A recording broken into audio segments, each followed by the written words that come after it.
All right, it's time to accept it.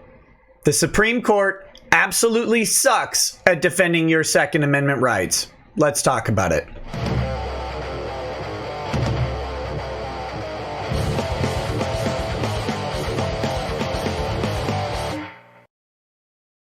Hey, what's up, guys? Welcome to Lawsplaining the Interwebs. I'm your host, Nick Rekieta of Rekieta Law, small law firm in central Minnesota, rocking my lockdown beard and mustache. Look, if you like these quick legal updates and hot takes, go ahead, hit like and subscribe.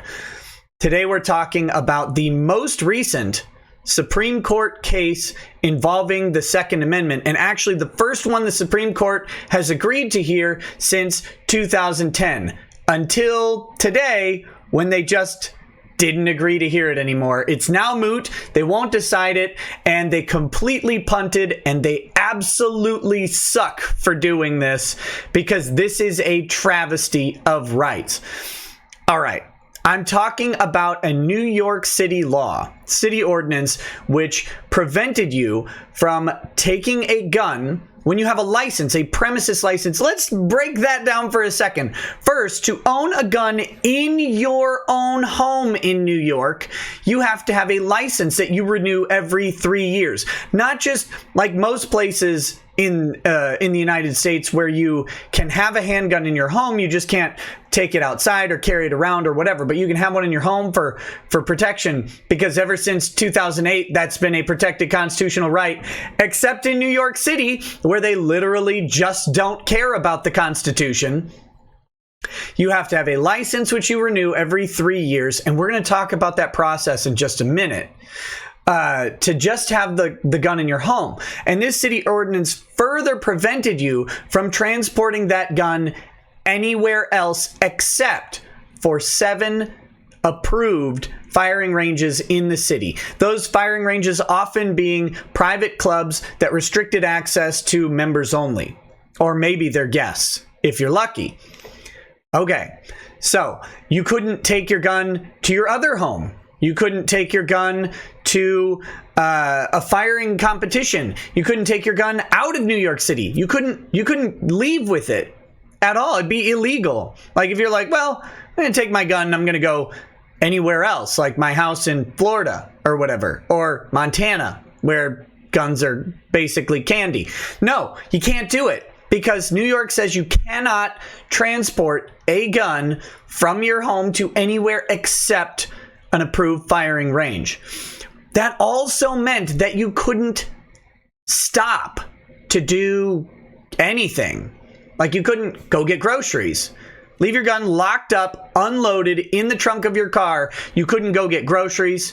You couldn't stop at a friend's house. You couldn't visit someone in the hospital. None of that. Even if the gun was never on your person at the time, always locked up, properly transported in the trunk of your car, unloaded. Still no.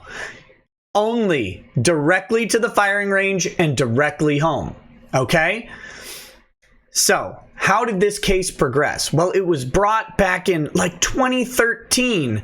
This case was brought in federal district court saying, hey, this is really, really infringing on Second Amendment rights. And the city said, no, fam, it's good. It's good. We're not restricting rights. And if we were restricting rights by some weird measure, it would be okay, because we're justifying it by public safety. And they somehow won at district courts. How? District court judges in New York suck. Then they went to the federal appeals court in New York, because that was a ridiculous decision. So the appeals court, what do? They uphold the decision. Say, yeah, public safety and whatnot. Who even cares about the Second Amendment? Because appeals court judges in New York also suck. Then it goes to the Supreme Court. Now, the city has just won. This is important. The city had just won at the district court level and the appeals court level, defending the constitutionality of this ordinance. The Supreme Court agrees to hear it, and they immediately decide, we're going to change the law because maybe it's not constitutional. Wait, what? They immediately changed the law. Now, did they change it all? Did they just get rid of all the restrictions? No, they just gave you a little bit more permission to go to a few other places, like a second home or another firing range. That's it, though. They didn't permit you to take the gun anywhere else. They didn't clarify whether or not you could stop or how long you could stop. They said, we don't know. We have no idea. How do you not know? You're the guys who enforce it. They basically created a mootness issue and then asked the court to oblige and to just not hear it on the grounds of mootness. That's not what you're supposed to do, by the way. And it's also not accurate according to Alito. Now, let's take a look at the ruling real quick and some key points. So here's the ruling, basically just saying that the petitioners got every single thing that they asked for. This isn't actually true, as Alito will lay out, and we'll get into it, but the dismissal opinion is only this long. It's only these 2 pages. So there are still some questions on the table. Can they get damages? Maybe. It's not a live controversy, but maybe they can get damages according to the Supreme Court. Don't know. This is ridiculous. Their constitutional rights were infringed. They incurred probably hundreds of thousands of dollars in attorney's fees. But it just doesn't matter to the Supreme Court. Well, I shouldn't say to the Supreme Court. 4 justices, Kavanaugh, Gorsuch, Alito, and Thomas, did not write this opinion. Although I believe Kavanaugh concurs with the opinion because, well, you know, I guess it just doesn't make sense. Actually, he agrees with both. I agree with the per curiam opinion's resolution of the procedural issues before us, namely that the claim for injunctive relief against the old rule is moot, and that petitioner's new claim should be addressed as appropriate in the first instance by the Court of Appeals and the District Court on remand. I also agree with Justice Alito's general analysis of Heller and McDonald, and I share Justice Alito's concern that some federal and state courts may not be properly applying Heller and McDonald. The court should address that issue soon, perhaps in one of the several Second Amendment cases with petitions for cert now pending before the court. Except, oh my goodness, you have one not pending before the court petitioning for cert. You granted cert to one. A massive infringement of Second Amendment rights going on even after the changes. Because, let's be clear on this, Heller and McDonald say that you have a fundamental right to have a handgun in your home for protection. New York says, no, you don't. You have to get a license. You have to renew it every 3 years. And we're going to talk about that process because Alito lays it out in his opinion. That is an infringement of Second Amendment rights. You have a ripe case right here stating that this is unconstitutional. But they just, no, good job, Kavanaugh. Way to go. Way to go, buddy. Here's Alito's opinion, and I've highlighted the sections that I really want to focus on. And he's joined by Gorsuch and Thomas. Except for Part 4B, Thomas doesn't like that one. Okay, whatever. On January 22nd, 2019, we granted review to consider the constitutionality of a New York City ordinance that burdened the right recognized in Heller. Reminder, this is simply the right to keep and bear arms. And those arms are defined narrowly in Heller as a handgun. Because Scalia biffed that one. And he decided to limit the right to basically a handgun for personal self-defense in the home. But that's what this is infringing. Heller is actually not talking about transporting a gun between your house and other states and stuff like that. Heller is talking about the right to have a gun in your home that is without restriction. Can you own a gun in the first place is the restriction. If you can have a handgun in your home. This infringes that right directly. Among other things, the ordinance prohibited law-abiding New Yorkers with a license to keep a handgun in the home, or a premises license, from taking that weapon to a firing range outside the city. Instead, premises licensees wishing to gain or maintain the ability to use their weapon safely were limited to the 7 firing ranges in the city, all but one of which were largely restricted to members and their guests. In the District Court and the Court of Appeals, city vigorously and successfully defended the constitutionality of its ordinance, and the law was upheld based on what we are told is the framework for reviewing Second Amendment claims that has been uniformly adopted by the Court of Appeals. I love that. What we're told the Court of Appeals has adopted as a framework. Shouldn't the Court of Appeals be adopting the Supreme Court's analysis? Oh, wait, Scalia punted on that too. Not deciding the level of scrutiny. Good job, Scalia. Thanks. One might have thought that the city, having convinced the lower courts that its law was consistent with Heller, would have been willing to defend its victory in this court. But once we granted cert, both the city and the state of New York sprang into action to prevent us from deciding this case. Although the city had previously insisted that its ordinance served important public safety purposes, our grant of review apparently led to an epiphany of sorts, and the city quickly changed its ordinance. And for good measure, the state enacted a law making the old New York City ordinance illegal. A prominent brief supporting the city went further. 5 U.S. senators, 4 of whom are members of the bar of this court, filed a brief insisting that the case be dismissed. If the court did not do so, they intimated, the public would realize the court is motivated mainly by politics rather than adherence to the law, and the court would face the possibility of legislative reprisal. Think about what just happened. Political entities just used politics to pressure the court, saying that the court would look political if they didn't do what they said, and if they didn't do what they said, the legislature would act against the court. What? And of course the court does. That's brief for Senator Sheldon Whitehouse. That's an amicus curiae brief, which means that they're not involved in the suit, but they're filing on behalf of one of the parties as a friend of the court. Look, I'm a friend of the court. I have opinions about this issue. I'm going to file a brief.